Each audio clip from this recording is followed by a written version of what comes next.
Yeah, Tyler Perry is very much so that.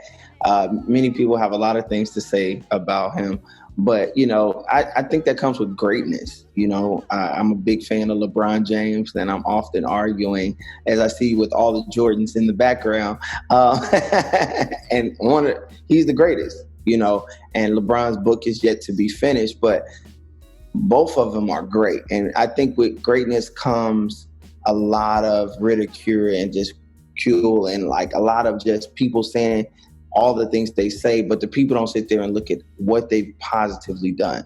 And Tyler Perry has opened up so many doors for so many people.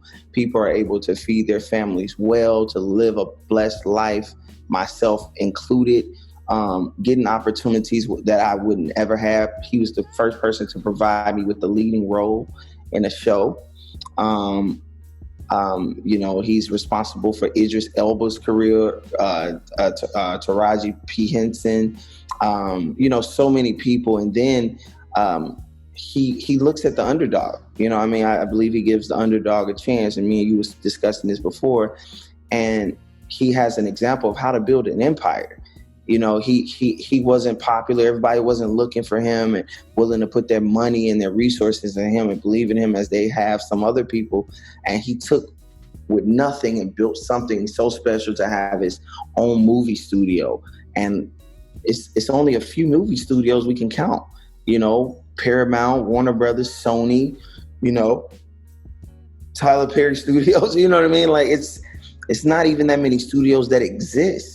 And none was owned by any minorities, you know what I mean? So for him to own a smaller studio and then have a really big studio and then a small studio be given to another culture who hasn't had their own, now they have their own to do what they feel, how they want to represent themselves. And so little African-American kids can see themselves on TV. The little Hispanic children can see themselves on TV in the bright light to say, man, I can do that. You know what I mean? Because it's that moment that you see yourself, that you aspire to do it. You know what I mean? And so I think it's a blessing.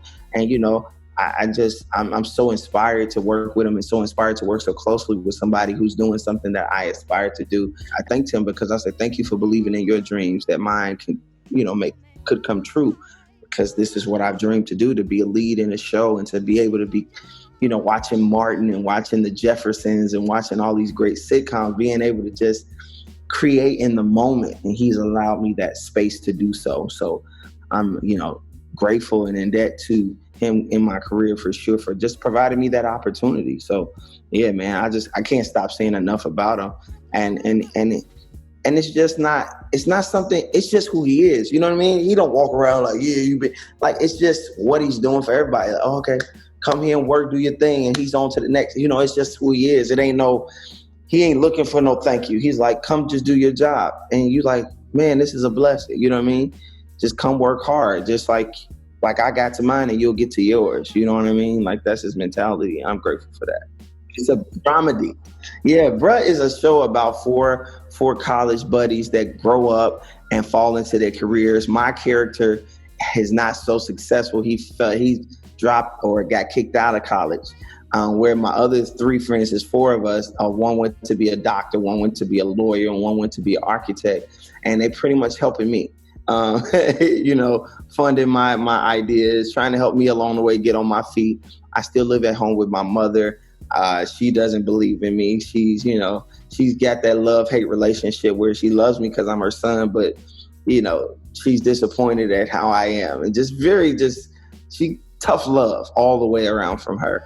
And it just really journeys the life of these four guys and their relationships, in life, when you're in your career. So now you're trying to find love, and, how we young men navigate life in that way, trying to find love. I think you often see it from a woman's perspective, but I don't think you often see it from a man's perspective. So, whether you loved and lost or, never loved at all and you're trying to find it, I think you get to see all those different, as aspects of young, those four young men. Season 2 of Games People Play is going.